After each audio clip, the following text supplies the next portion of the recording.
A'udzu billahi minasyaitonir rajim. Bismillahirrahmanirrahim. Assalamualaikum warahmatullahi wabarakatuh.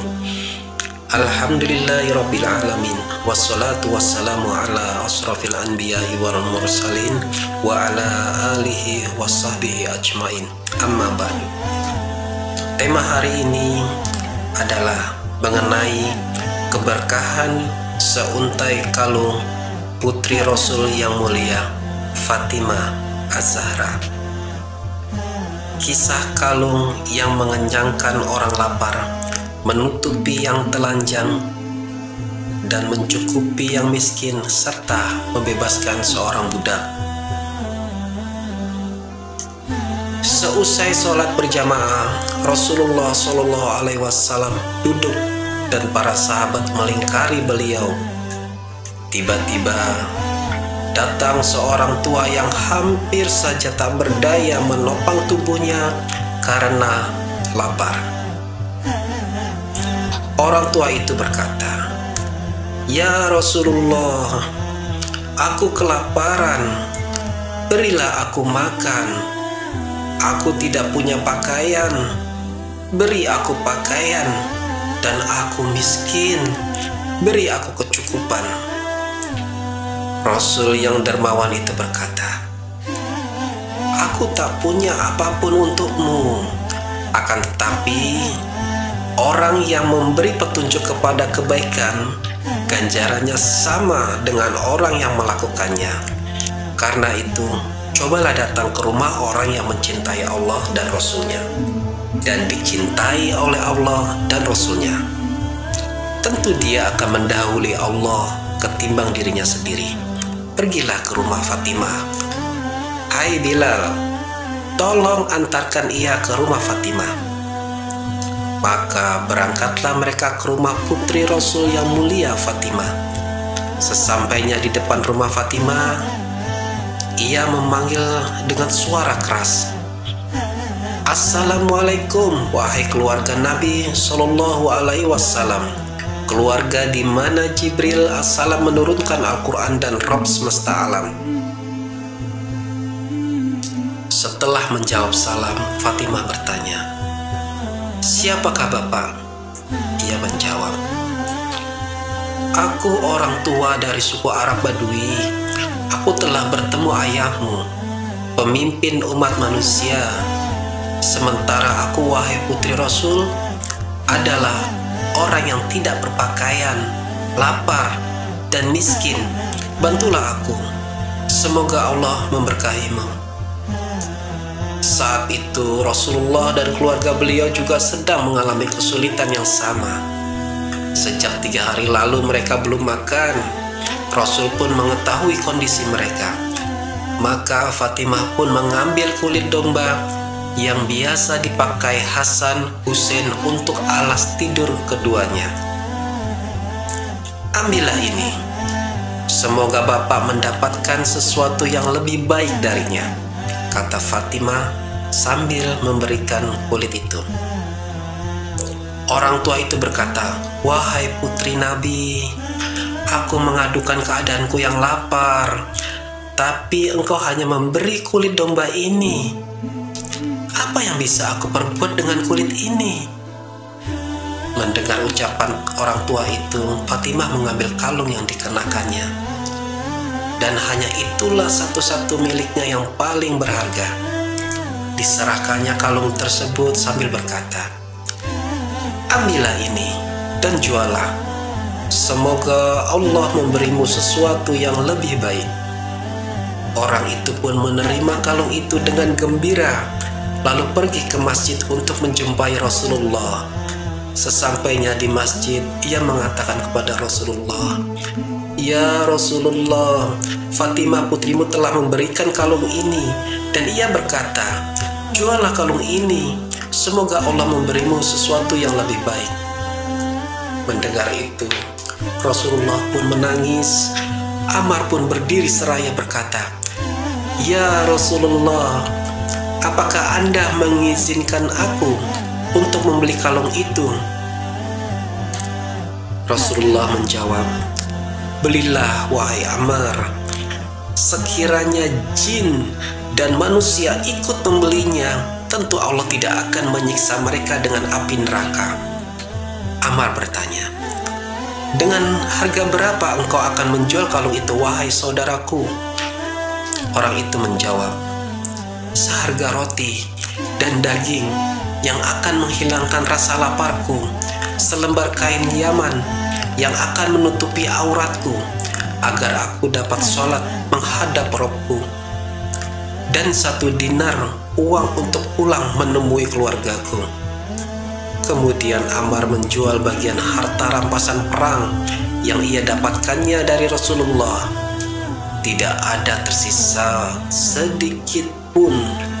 Ia berkata kepada orang Arab Badui itu, Anda akan saya beri uang 20 dinar 200 dirham, sehelai kain Yaman, kendaraanku untuk mengantarkanmu sampai ke rumahmu, dan rasa kenyang dari roti dan daging. Orang itu berkata, duhai, betapa pemurahnya Tuhan ini. Semoga Allah memberkahi Anda, wahai Tuhan yang mulia. Ammar mengajak orang itu ke rumahnya dan memberikan semua yang dijanjikan kepadanya. Kemudian orang itu menjumpai Nabi Shallallahu Alaihi Wasallam yang kemudian berkata, sudahkah Anda kenyang dan berpakaian? Orang itu berkata, sudah ya Rasulullah, bahkan demi Allah, aku menjadi orang yang kaya saat ini.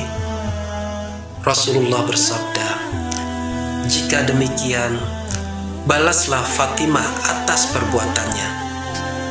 Orang itu berdoa, ya Allah, sesungguhnya Engkau adalah Tuhan.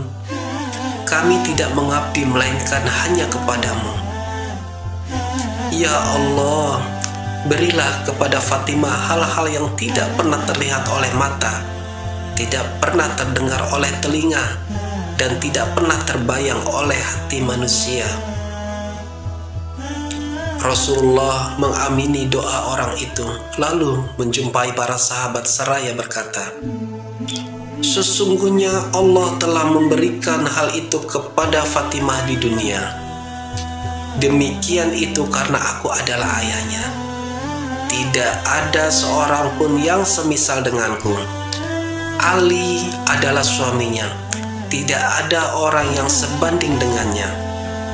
Allah juga memberinya Hasan dan Hussein. Tidak ada manusia yang semisal dengan keduanya di alam ini. Keduanya adalah pemimpin pemuda surga. Di antara sahabat mulia yang hadir saat itu adalah Miqdad ibnu Amr, Ammar, dan Salman radhiyallahu anhum.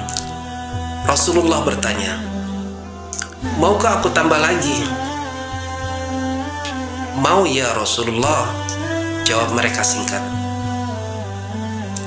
Rasulullah bersabda, baru saja Jibril datang kepadaku dan berkata, jika Fatimah telah dipanggil oleh Allah dan saat dikuburnya akan ditanya, siapa Tuhanmu?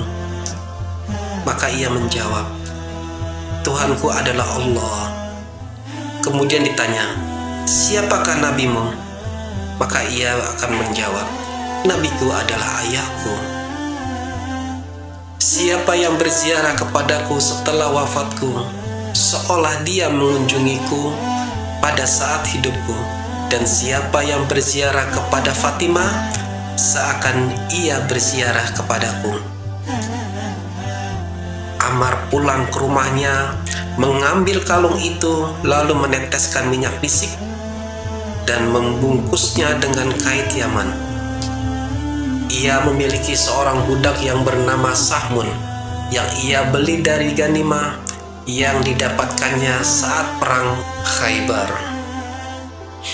Kalung itu diserahkannya kepada budaknya seraya berkata, berikan ini kepada Rasulullah, dan engkau sendiri aku hadiahkan untuk beliau.